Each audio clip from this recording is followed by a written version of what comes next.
of my Pacific Crest Trail journey under the 20-mile mark. And as I'm getting closer, one step at a time, closer to the border, I can't help but think of all the thoughts and experiences and people and things that I've done along my journey. One would think that there's a lot racing through my head, and there is. So what am I thinking about?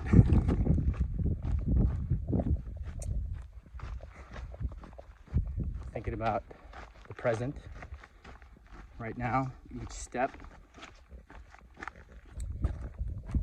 I'm thinking about how hot my feet are, and that I'm starting to feel some blisters form on the right side of my left big toe. My feet are sweaty. My legs are hot. My shirt stinks. My armpits are sweating profusely. I have salt rings on my tank top, and it probably hasn't been washed along with the rest of my clothes in almost 2 weeks. My hat stinks. Flies tend to fly around my head because of the sweaty smell. My beard is the longest it's ever been, and it is dirty, and I get food caught in it, and it's salty to the taste. Not that I'm licking my beard on purpose, but I tend to stick my tongue out every once in a while, and when I do, it touches the hair, and the hair tastes salty. What else? I think about my past, and I think about how much I've overcome on this journey from my past, how many things I've let go, how many hurdles I've kicked over, obstacles jumped over, broken windows. Man, it feels so good to be able to get past all the shit that I was holding on to. I'm sure some of you can relate, but for everyone else, this shit feels good. I honestly feel that I have overcome every single personal limitation that I have sought out to achieve from this trail.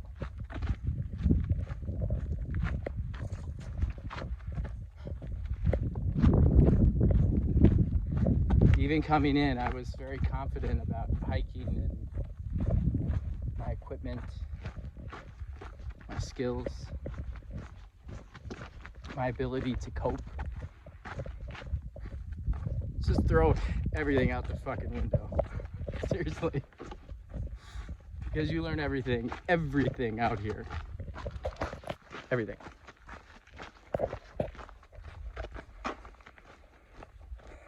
At least your first thru hike. If you've done a thru hike before, you have an idea of the shit show that's out here. And the complete beauty and wonder, all tied up in a perfect little basket for you to unwrap one at a time. It's an amazing experience. I think about that all the time. I think about my future. I think about the people I want in my life, in my future. I don't think about getting to this point of achievement where I have a big house and a nice car and an endless bank account. I don't think about that anymore. And I think to some degree, we all tend to do that. I mean, we all want more. We all, ow, that was a cactus. We all want to strive to do better. And my whole point with all these videos is, yes, there's nothing wrong with any of that stuff. But I'm telling you that there's much more to life than just getting a bunch of cool shit. So when I think about my future, I think about love. I think about being with people and sharing more experiences like this with them. I think about helping people, changing people's lives.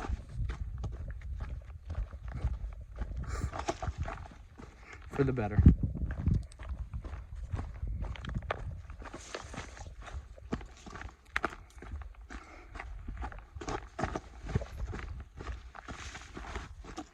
I just think about living my life in a completely different way than I have been for most of my, if not all of my adult life. And that brings me a lot of tears of joy.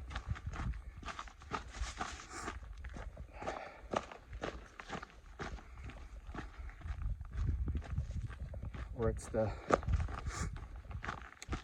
sunscreen and sweat running into my eyes. So I do think a lot out here, and it's no different that I'm this close to the border. I've had some pretty crazy thoughts, actually, on this journey. I have visions of inventions sent to me. Just a thought that popped into my freaking head.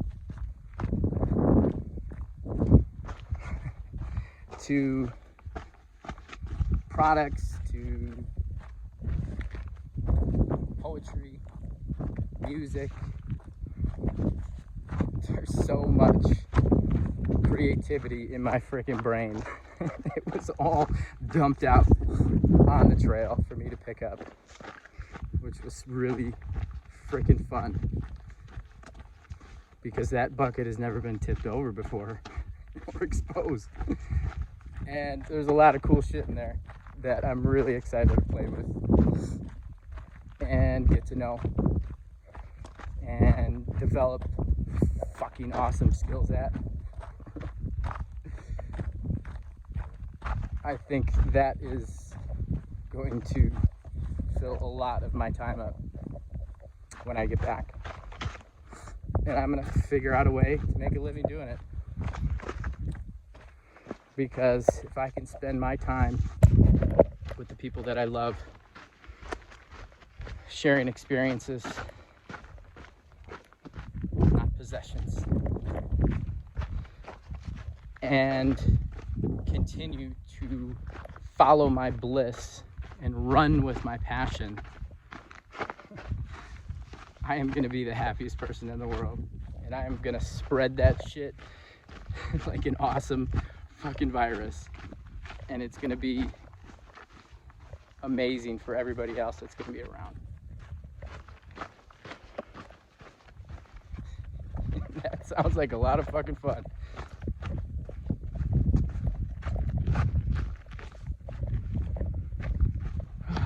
So, what else? What else could I talk about as I'm closing in on my destination? Yeah, I've gone through now my 4th sleeping pad. The first one I still have, but I sent it back. It's an actual just foam roll-up one. And then I had 2 REI flash pads. The first one I had was a regular No, actually it was wide size, wide and long, because I wanted some room.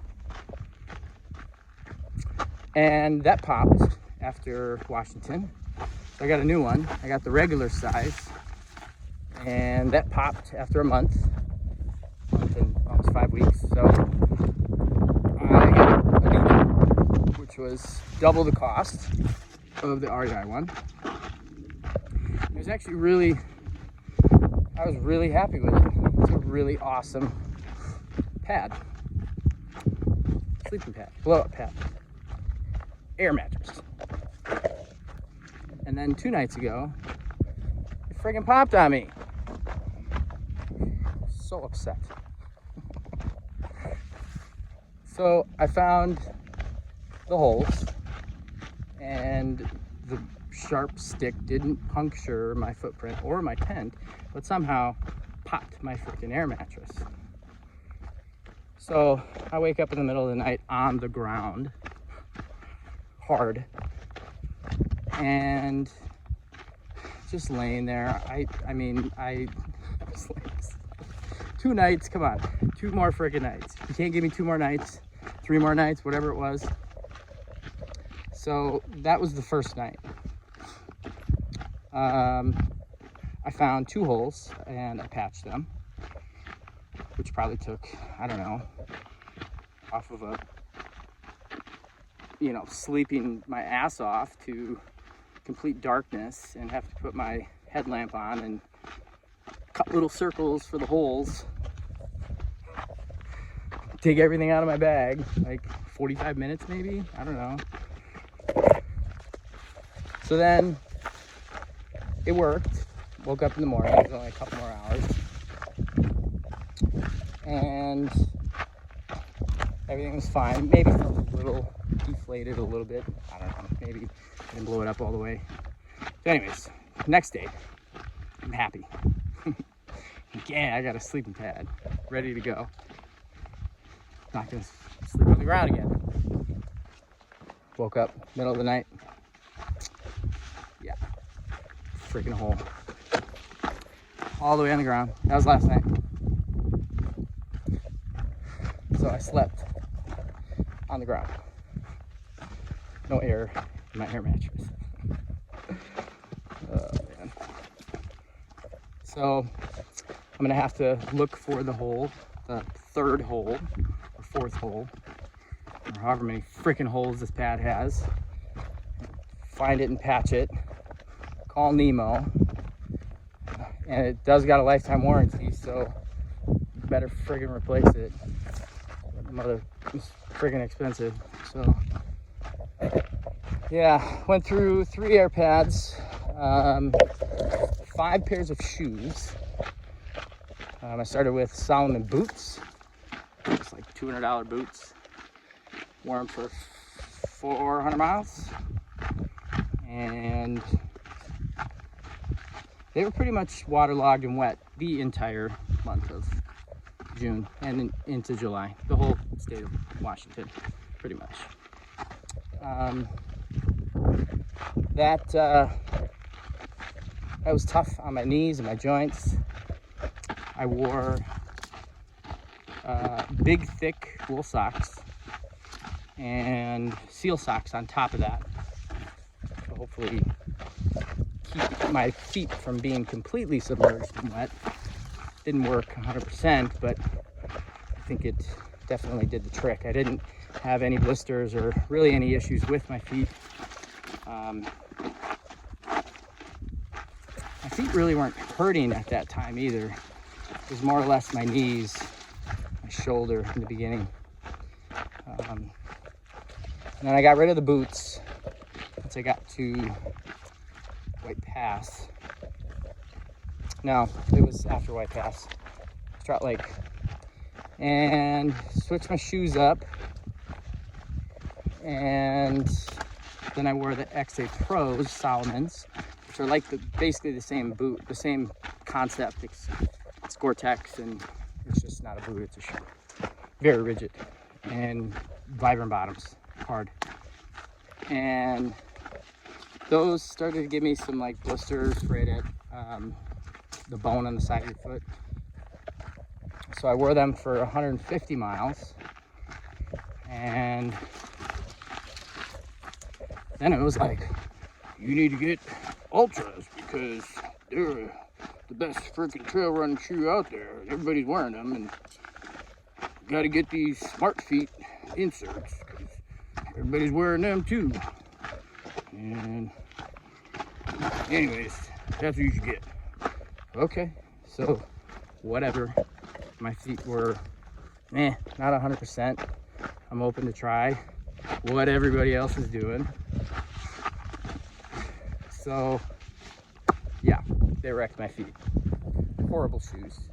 They started falling apart within 75 miles.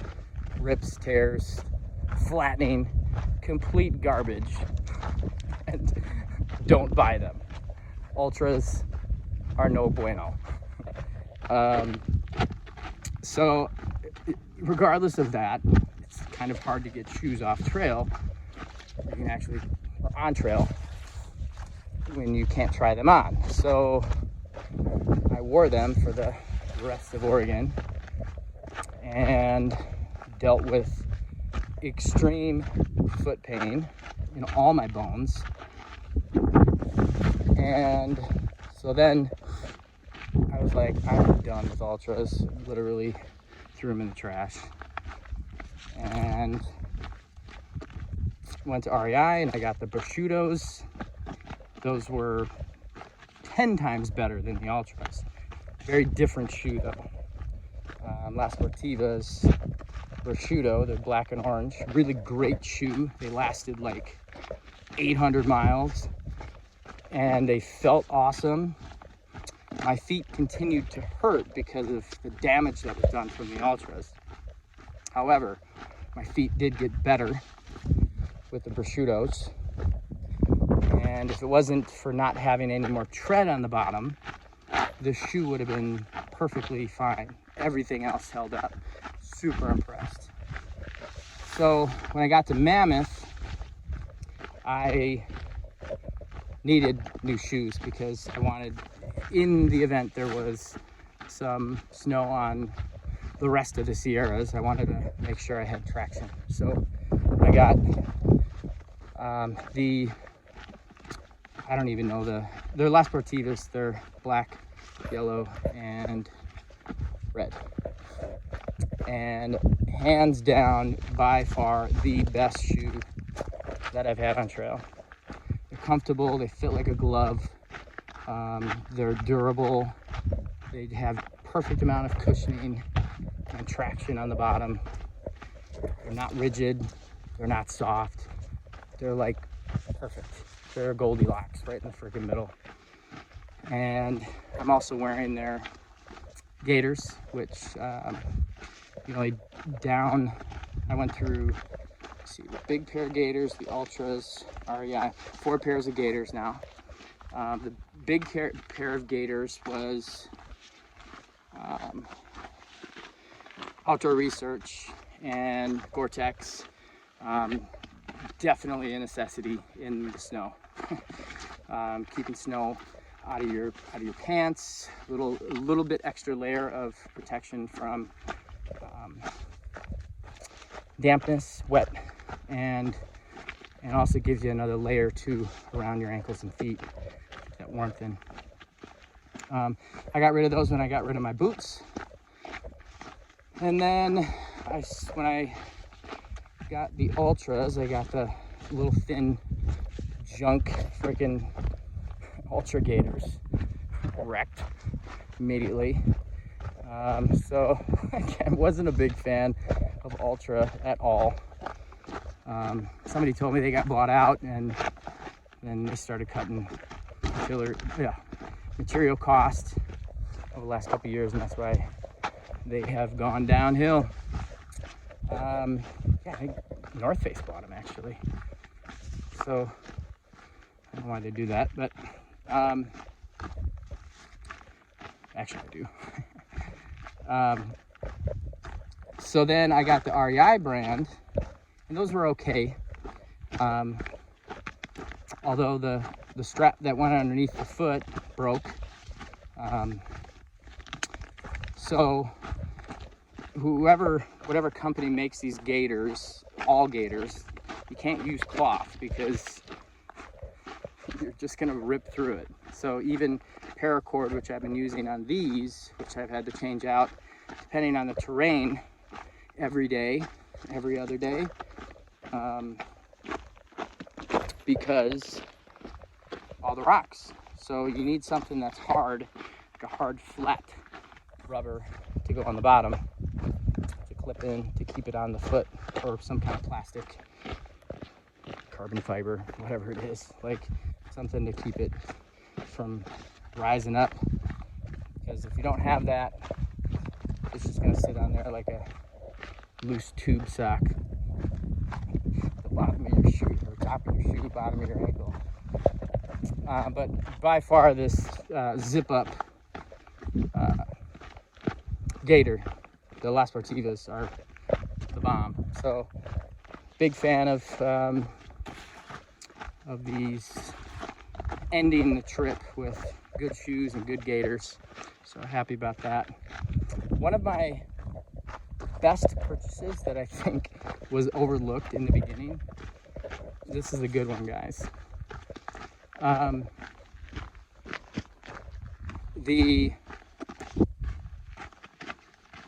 Why am I brain farting? The sleeping bag liner. I got the Sea to Summit Ultra Extreme freaking like merino wool fleece thing that adds, I don't know, 15 degrees, 20 degrees or something, sleeping bag. It was one of the best purchases I made, like if not one of the best.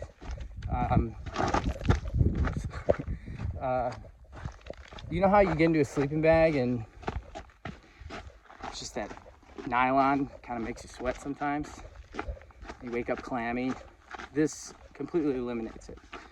It doesn't even soak it up. It's just like, it's just a weird barrier that helps to keep moisture from getting clammy in your sleeping bag.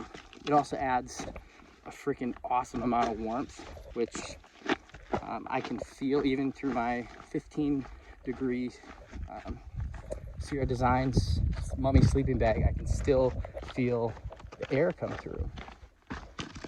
And this